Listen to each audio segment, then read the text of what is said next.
Ship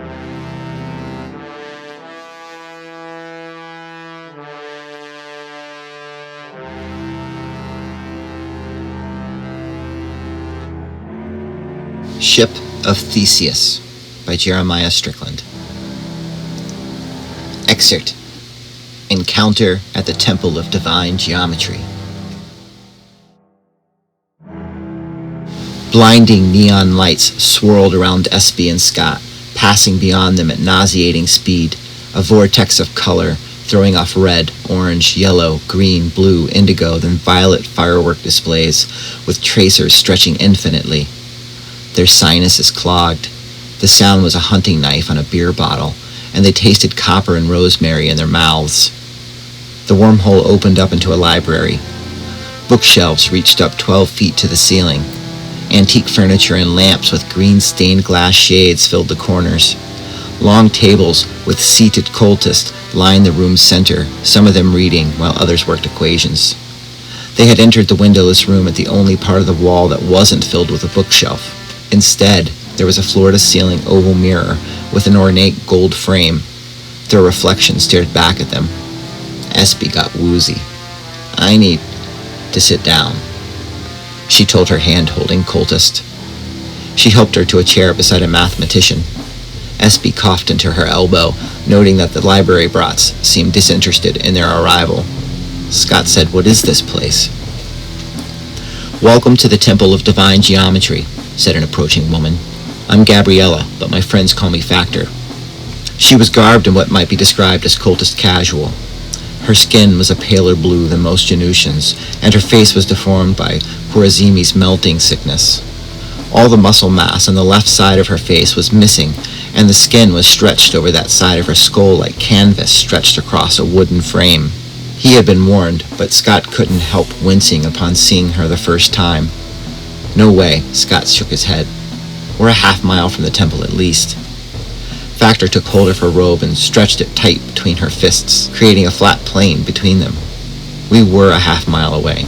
If my left hand has a hold of the temple and my right hand has the park, the wormhole does this." She brought her fists together. Espie sneezed and asked the mathematician for a glass of water, telling him, "Sorry, allergies." Factor continued, "Do you understand, Skyrat?" Scott looked her over. "You think I'm a Skyrat?" He wore a mask of denial. "I'm just a kid." The cultist ignored him, asking again, "Do you understand the wormhole?" Scott nodded. "It brings 2 points in space together. And time." "Same difference," said the mathematician, as Espie accepted a bottle of water. She took a sip, then put an inhaler in her mouth. Espie looked at his math. "Is that fractal geometry?" "As are all things." "There's no solution. It feeds into itself infinitely.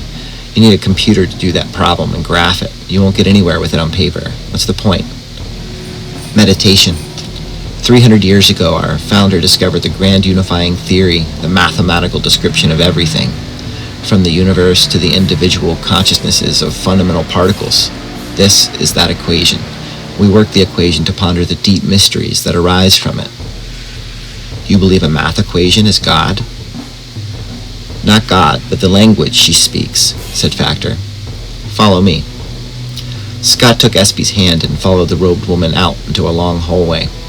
"I'm the senior monk in Green City, and I run this temple, although technically we're not in the temple, we're under it." "How do you know me?" Scott asked. "Anyone who's been paying attention would know you, kid." Numbered doors lined both sides of the hall.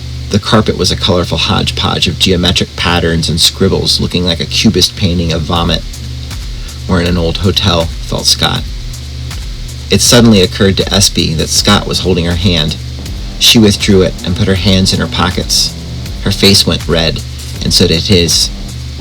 Breaking the awkwardness of the moment, she asked Factor, "Can I get a book or something in your gift shop to teach me that equation?" "No," Factor answered, continuing to lead them down the hall. "That requires at least a decade of brought training in meditation." Espie looked at Scott with her brow furrowed. "I've got to join your cult to learn the math? That's not very democratic."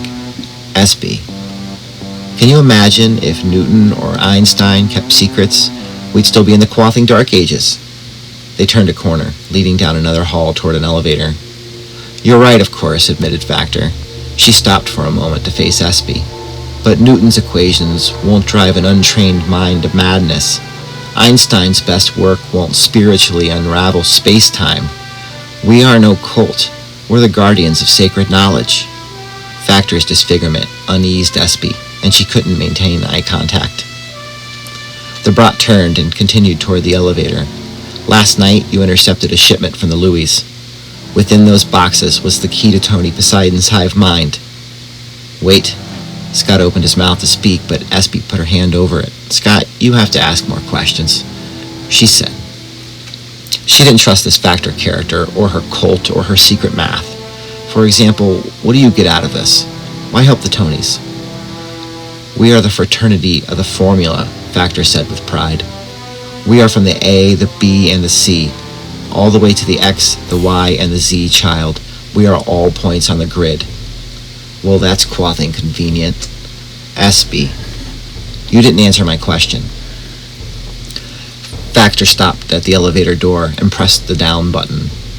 You, me, the Tonys, the Louis, the planet Mars, we're all connected, arbitrary points in a space-time field.